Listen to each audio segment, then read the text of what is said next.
Hi friends, இன்றைக்கி biscuit pudding எப்படி செய்யறாங்க பார்க்க போகிறோம். ரொம்ப ஈஸியாகவும் சீக்கிரமாகவும் செஞ்சிடலாம். வாங்க எப்படி செய்கிறதுன்னு பார்க்கலாம். 6 பாதாம்,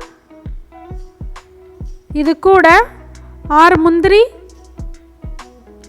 கூடவே 5 பிஸ்கெட் எடுத்திருக்கேன். நான் சாக்லேட் ஃப்ளேவர் இருக்கிற மாதிரி பிஸ்கெட் எடுத்திருக்கேன்.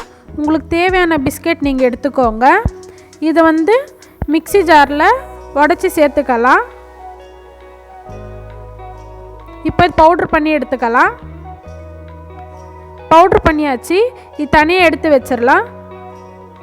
இப்போ ஒரு பவுல் எடுத்துக்கோங்க. அதில் சின்ன டம்ளரில் 1 டம்ளர் அளவுக்கு பால் ஊற்றிக்கலாம்.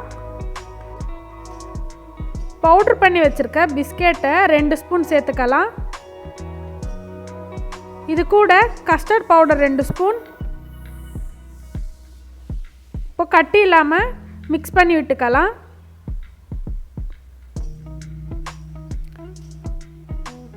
இப்போ இது ரெடி பண்ணியாச்சு. தனியாக எடுத்து வச்சிடலாம். கடாயில் 1.5 கப் அளவுக்கு பால் ஊற்றிக்கலாம்.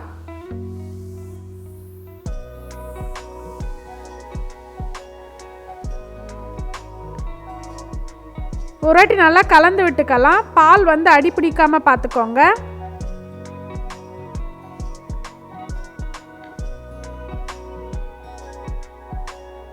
பால் கொஞ்சம் நல்லா கொதிக்கட்டும். பால் நல்லா கொதிச்ச உடனே இதில் 100 கிராம் சர்க்கரை சேர்த்துக்கலாம்.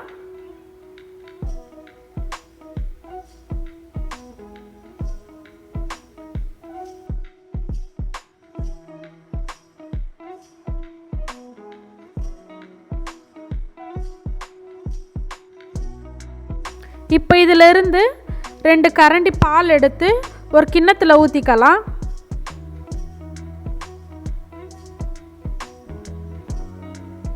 அடுப்பை லோ ஃப்ளேம்லேயே வச்சுட்டு கலந்து வச்சுருக்க பாலை ஊற்றிக்கிறேன்.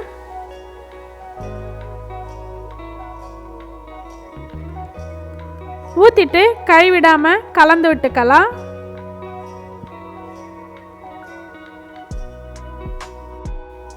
இந்த அளவுக்கு திக்கார அளவுக்கு நல்லா கலந்து விட்டுட்டு இந்த மாதிரி கரண்டியில் எடுத்து பார்க்கும்போது ஒரு லேயர் மாதிரி ஃபார்ம் ஆகணும். இப்போ அடுப்பு ஆஃப் பண்ணிவிட்டு எல்லாத்தையும் சேர்த்து அரேஞ்ச் பண்ணிக்கலாம். நான் சாக்லேட் ஃப்ளேவர் இருக்க மாதிரி பிஸ்கெட் எடுத்திருக்கேன். உங்களுக்கு தேவையான பிஸ்கெட் நீங்கள் எடுத்துக்கோங்க. 2 கரண்டி பால் எடுத்தோம் இல்லைங்களா, அதை ஆற வச்சு எடுத்திருக்கேன். இப்போ ஒரு பவுல் எடுத்துக்கலாம். இதில் நம்ம ரெடி பண்ணி வச்சுருக்க மிக்ஸை கீழே ஒரு லேயர் மாதிரி ஈவனாக ஸ்ப்ரெட் பண்ணிக்கலாம். இப்போ ஒரு பிஸ்கெட் எடுத்து பாலில் டிப் பண்ணி மேலே அரேஞ்ச் பண்ணிக்கலாம்.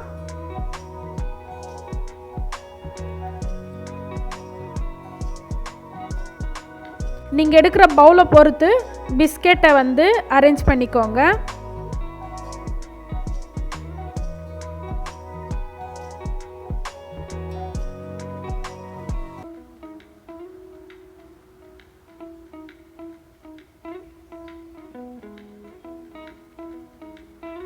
இது மேலே நம்ம ரெடி பண்ணி வச்சுருக்க மிக்ஸை ஈவனாக ஸ்ப்ரெட் பண்ணிவிட்டு திருப்பி பிஸ்கெட்டை பாலில் டிப் பண்ணி மேலே அரேஞ்ச் பண்ணிக்கலாம்.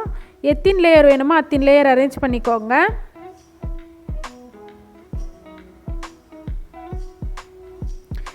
அரேஞ்ச் பண்ணிட்ட பிறகு இது மேலே நம்ம பவுட்ரு பண்ணி வச்சுருக்க பிஸ்கெட்டை ஸ்ப்ரெட் பண்ணி விட்டுக்கலாம்.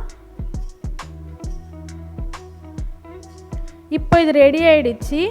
3 மணி நேரம் ஃப்ரிட்ஜில் வச்சு எடுத்துக்கலாம். 3 மணி நேரம் ஃப்ரிட்ஜில் வச்சு எடுத்தாச்சு. பிஸ்கெட் புட்டிங் ரெடி ஆகிடுச்சு. வீடியோ பிடிச்சிருந்துச்சுன்னா ரெயின்போ ஸ்கைலைட் சேனலை சப்ஸ்கிரைப் பண்ணி லைக் பண்ணிக்கோங்க.